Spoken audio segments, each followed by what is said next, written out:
Hello and welcome to Political Capital, your intersection of money and politics. I'm Karabo Lethatla.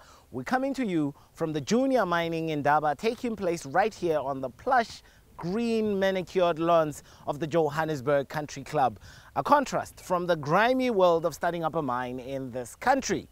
Over the course of the show, we'll be speaking to a sector that's very much under the cosh. Mining is again, for the second consecutive quarter, underperforming, this time shrinking 9.9%.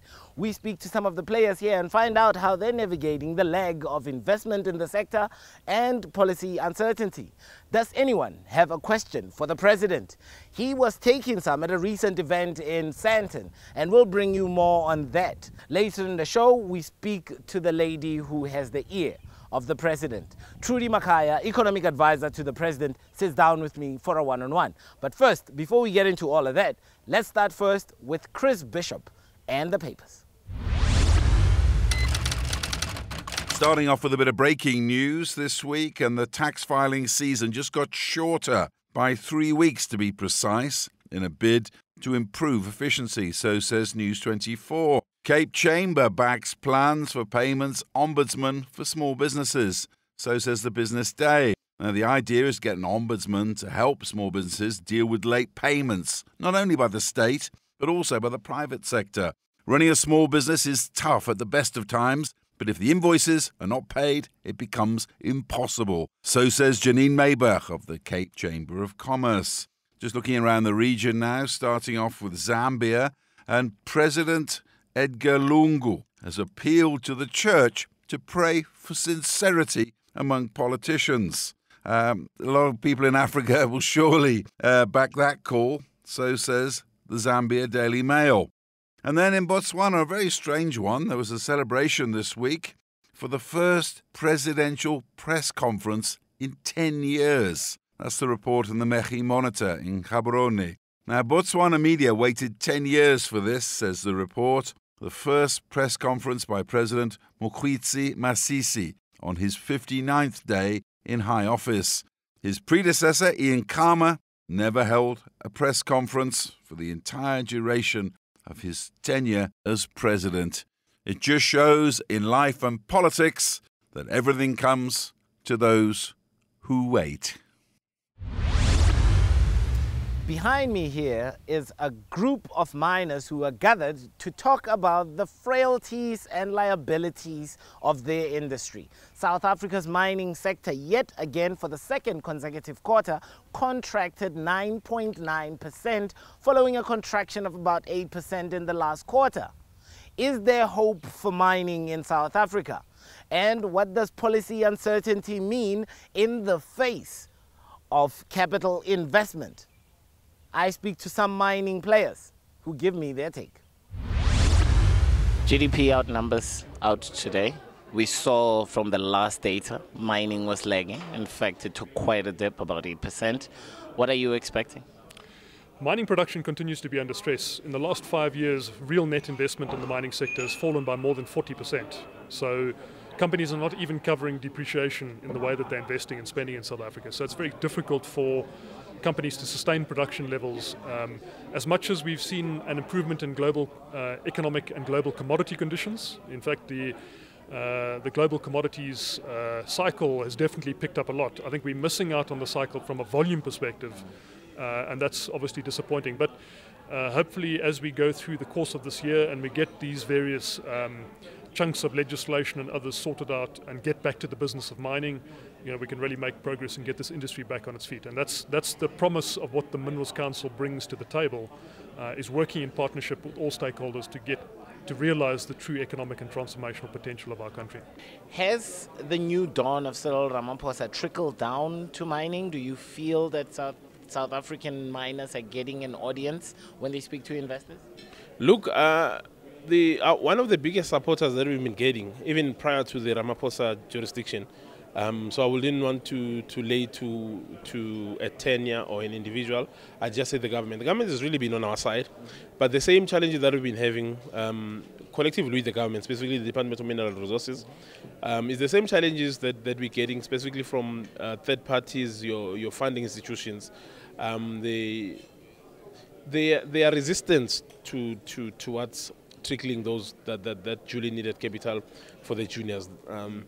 Well, they are risk averse, but there has to be a line. Sometimes they are realistic, sometimes they are unrealistic. So the good is that with this new jurisdiction under President Ramaphosa, is that the declaration that he made that it should be a sunrise industry.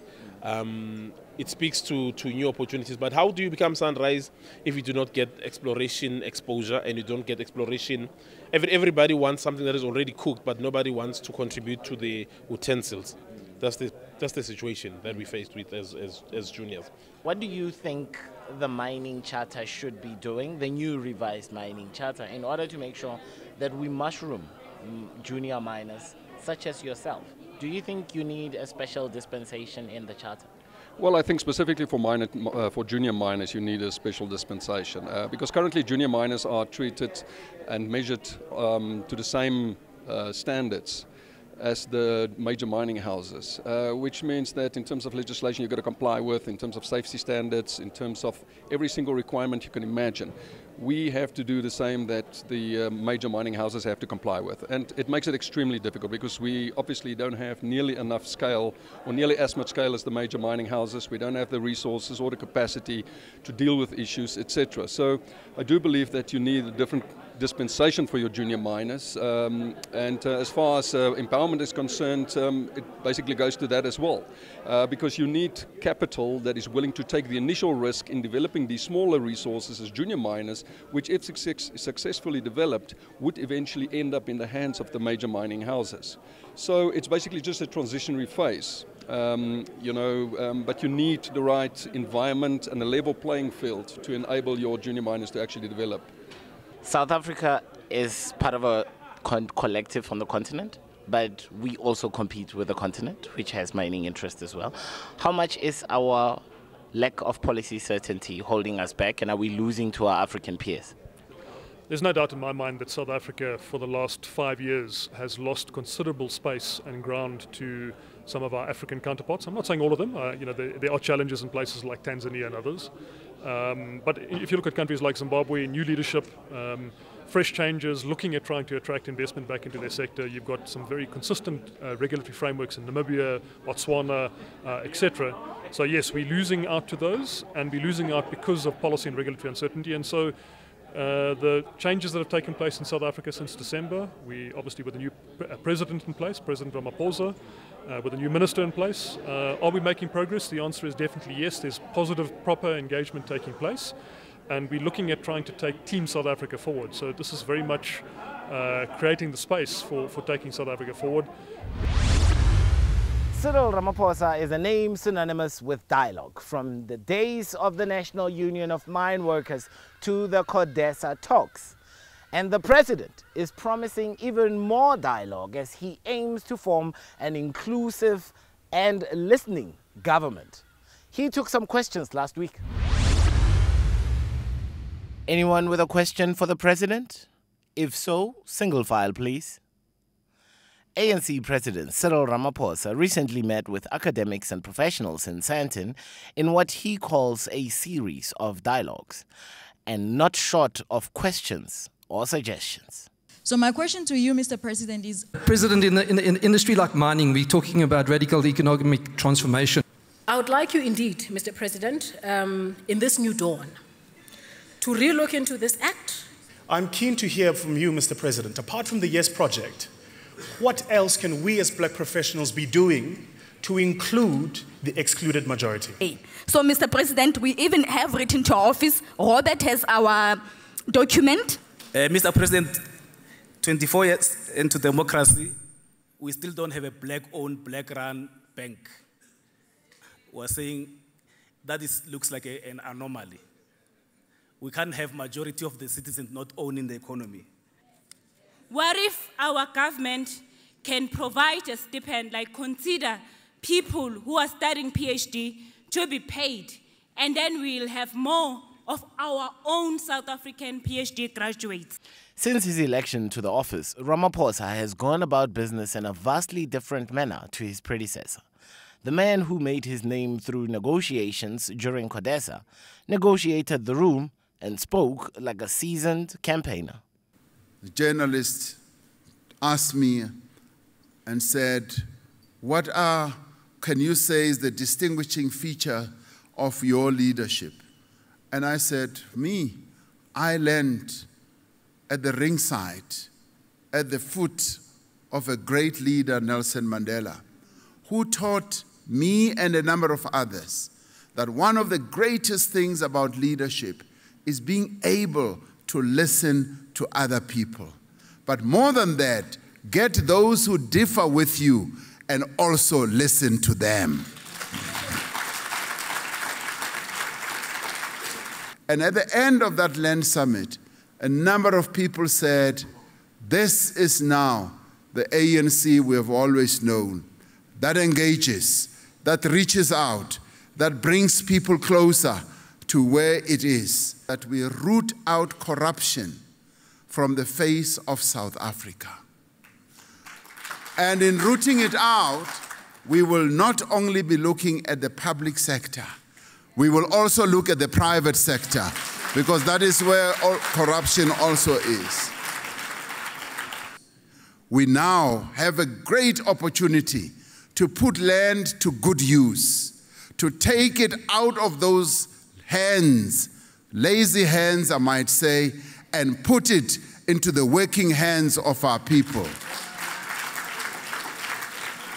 And before the president hurried back from the Commonwealth heads of government to put out fires in the Northwest Province, he cemented South Africa's place on the world stage with an invite to a select table. In a few days' time, we will be traveling to the G7. The G7 is made up of those countries. They used to have Russia as part of the G7, which then made up the G8. Russia is no longer a participant. Now, they are having their summit in Canada. Of course, it's the United States, Great Britain, and Japan, and Canada, and Italy, and France, and all that. They have invited us to come after a 7-year lull. So they have said, come and talk about South Africa. That is where we are going to. Now, those who may think that this is an extension of white monopoly capital, we have decided that we are going where the money is, to go and raise $100 billion, 1.3 trillion rand of investments in the next 5 years. Now, those who can count, as I told Archbishop Desmond Tutu today,